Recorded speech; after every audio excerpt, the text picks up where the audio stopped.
Yo,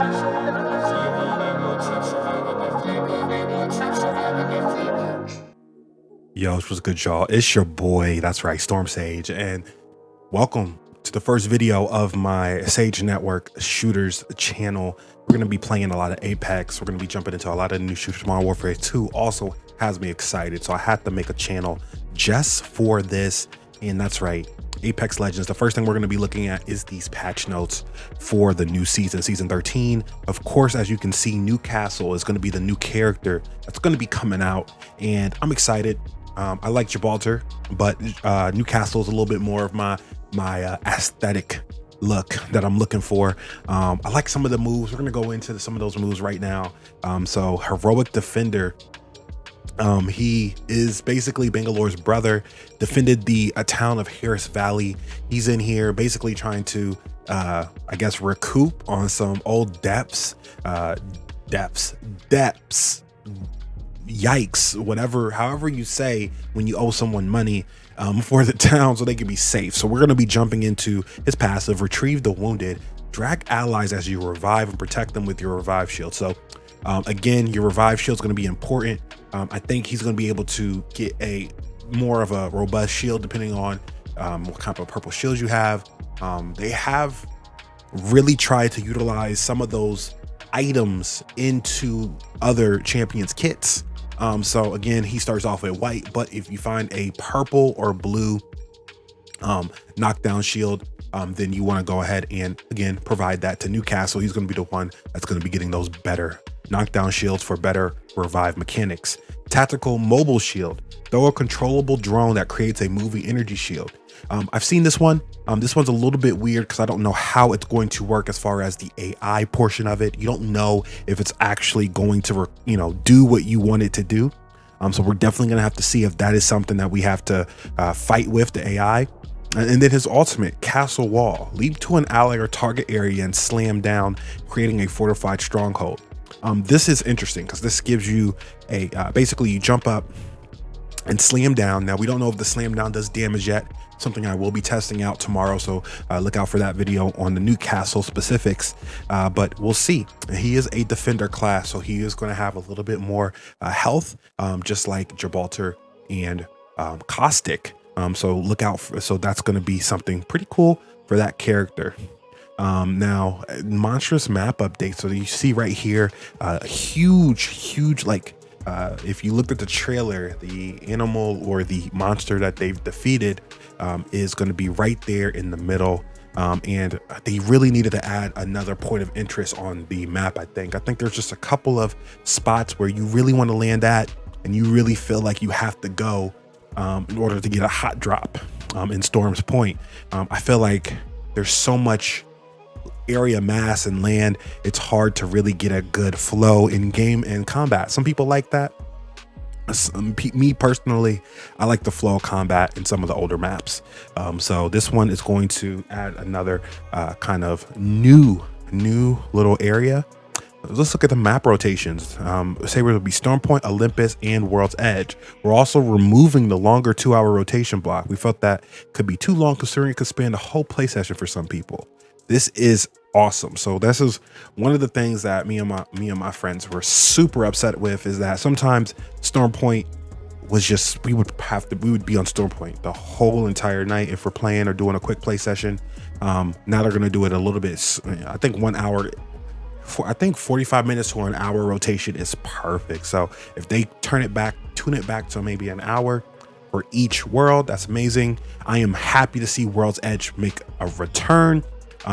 Was missing my downtown, or what we call the city of Trump.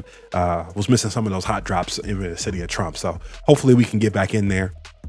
Rank reloaded. So this is a big one. This is why we're jumping into content. Apex Legends Savior's upgraded rank system adds tier demotions, entry cost adjustments, and a rework of rank points to promote team play. The current rank goals revolve around team play for victory and accurate skill and better competition.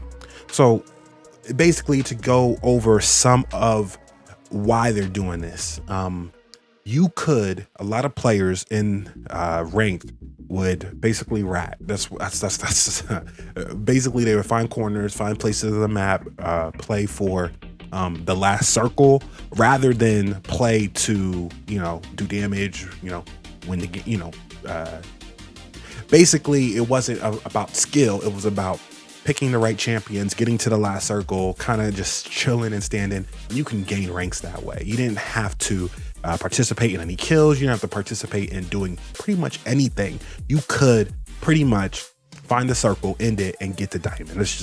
Let's be honest. That's what most people did in rank. When you get to a certain, you can tell that team that has the multiple bloodhounds. They have all of those champions knowing where the circles are, movement champions able to get to ratty spots, you know what I'm saying, up on ledges tier. And it really took away from character expression. And I think that's the biggest one for me, is that when you get into some of these higher ranks, you have to have a champion, or you have to pick a champion that was movement based and can move multiple teammates at one time. It makes it very difficult to pick people like me. I love Fuse. Fuse is one of my favorite champions or characters in the game. Unfortunately, he's not really picked at a higher tier level, not because he's not a good character per se, but because in order to be competitive, you have to have a Gibraltar with a shield to protect, so you can move around. You have to have my fly girl, so that you can get to a circle location or relocate on a battlefield. You needed to have a scanner in order to scan to know where positions of enemies are. You needed to have those people, and then you have your other characters that are what's her name, Wraith. You have Wraith. So Wraith can do it all, right? She's pretty good at movement, getting and escaping, and she can put up great teleport and black holes to move her team back and forth. They can really use that for advantage and skill level. So it's one of those things where I feel like with this being where it's at, you still gonna want those core meta champions, but this might open up for a couple more strategies, a couple more things, because killing and then being able to get to the end with adequate like shields, heals, etc. is going to be more important in ranked. In regular matches, if you play regular matches, you will realize at the end of the game there is way more red shields fights in regular matches than they are in ranked. Unfortunately, sometimes in ranked, you'll run into teams at the end, blue shields. They find a purple while they were scouting. You may have a purple, but that's pretty much it. Let's go ahead and go into the balance updates. This isn't going to be a long video. Fortified Legends. Fortified no longer reduces headshot damage. So those champions like Caustic, Gibraltar, and Newcastle, headshot damage is no longer reduced. So they will take the same amount of damage for the headshot. So that's good to know. Crafting rotation. Flatline and Longbow coming out and are now floor loot. So Longbow's going to be back in the rotation of floor loot. So I'm going to be back to my Longbow Sentinel combination. Charge rifle as well is still going to be kind of in there. Flatline, of course, is a staple of mine. I love the flatline. And crafting rotation is going to be going in is the Rampage and R-301 going into the crafter. So we know that the R-301 is one of the fan favorite guns, especially for us controller players. R-301 gives us the ability to auto aim. It has great aim assist, has great recoil patterns. It's great for controller players trying to play at the level of, again, mouse and keyboard. So again, people are going to be crafting. It's important that R-301 goes into the crafting station because it's going to cause more of a more fighting over crafting stations and crafting involved. More people are going to be crafting, more abilities to jump them, jump them.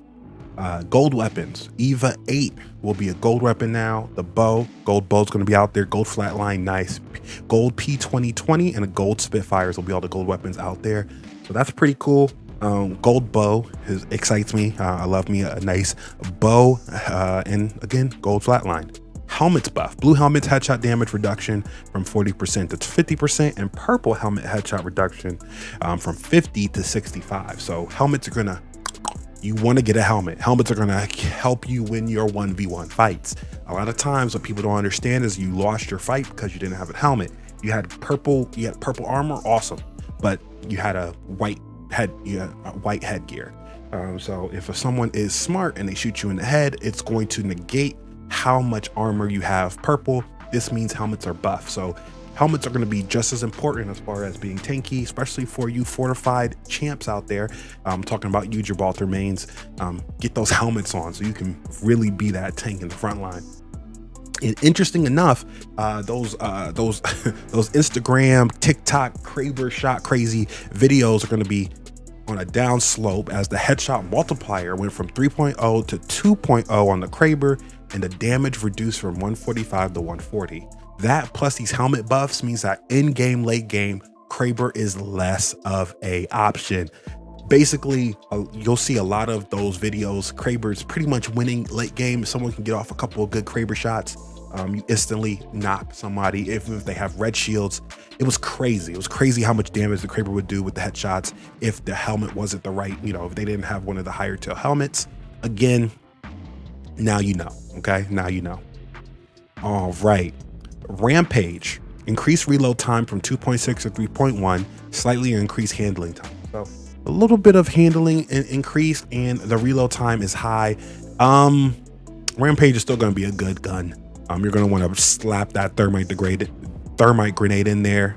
You'll be fine. Rampage. People are going to be still crafting that weapon. L-Star, reduced headshot damage from 1.75 to 1.5, reduced headshot distance as well. Overheat cool-off time increased, and slightly increased handling time. So L-Star is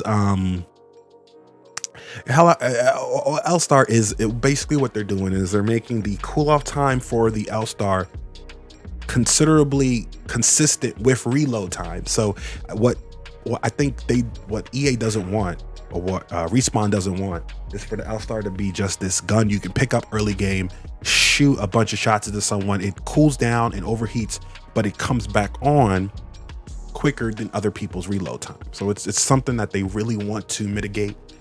And again, there you go. 3.6 seconds, that's pretty much a reload speed for most guns. As you can see, Rampage will reload in less time than that. So you're gonna really need to hit your L-Star shots and not crutch on the fact that those cooldowns will come off right away once you finish your clip. The Devotion, damage reduction from 16 to 15, reduced headshot damage multiplier from 1.75 to 1.5, reduced headshot distance as well. Increased reload time, so it's going to take longer to reload that Devotion up. Draw time increased, holster time increased, raise time increased, and lower time increased. So some of these, so what are they changing? What's the reason for this? The reason for this is to make the Devotion more of a ability. LMGs in general, as you'll see, they're making the LMGs have more ability to be used in kind of like a, oh my God, someone's in front of me, I'm going to be able to pull the Devotion out, holster it, raise it, everything else a lot faster than before. So it's a quicker weapon to utilize. What it's taking away though is its impact in those situations after that fact. So if you can pull up your gun, pull up the Devotion, you're going to be able to, basically this all changes your ready up time, everything ready up, you go for the charge without a turbocharger, right? So this is going to increase that. What's not going to increase is the damage output. It's going to go down if you're hitting all these, the Devotion shots and headshots. The distance is going to be lowered as well. So you're going to have to be a little bit closer to your target to hit some of these shots. And once you're done with that clip, with that Devotion, you are going to need to switch weapons. So again, having a Devotion, being able to, a lot of people were able to, without a turbocharger, jump into a fight, utilize the Devotion, slay like 2 people, reload it in time to then ready up and then charge and destroy people. So the Devotion is still a great weapon. It's really good for champions like those fortifiers and of course Rampart who utilize it. So Havoc, improved recoil at the start of the pattern, amazing. Havoc is actually, in my opinion, Havoc is like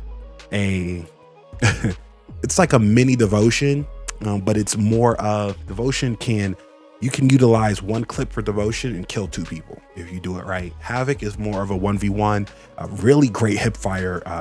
For you guys on the controller, really great hip fire patterns. I love it. Dual shell, removed from floor loot and crafting bundles. Okay. I don't know what that means. I don't know if they're taking dual shell out completely. So that's what it sounds like. Mozambique and Peacekeeper increased limb damage. This is amazing for the Peacekeeper specifically, because a lot of times this is why you would be getting those low digit numbers on the Peacekeeper. So you should see a little bit of a higher number average, not a big buff, but at least, you know, it's something. Crate weapons, Spitfire back to floor loot. That's right, Rampart Banes, you're back with the Spitty. Spitty is gonna be back out there for you guys. Mastiff into crate. Woo! That means that we're gonna have to, man. So I've been using I can't think of her name right now, but I've been using the new girl, and Mastiff is my go-to shotgun. So really all you have available to you with her is the Peacekeeper and Mozambique. That's it. And the Eva. So Peacekeeper is probably going to be what people are going to kind of move into for the shotgun meta. But to be honest with you, it just really relegates that champion to not being usable, unfortunately. So we'll see. And Spitfire, they also changed that. Everything's being reduced. So only thing I'm showing here is that they really removed the barrel attachment slot on the Spitty. So that means that, that's right, whatever the recoil of Paladins on that Spitty is not going to get better. So just keep an eye out for the Spitty. We'll see if that is going to change it. But to be honest, Spitfire before it went into the crates was a dominant weapon, because you can literally pray and spray. That was its MO. You can pray and spray, and that's still going to be even with 50 capacity rounds with purple and gold mags. 50 is a lot, especially if you go with Rampart. You're going to get more in the clip. You're going to get more going there, and you can still spray and pray, and it will still be an amazing weapon with the right sight. So definitely look out for Spitfires.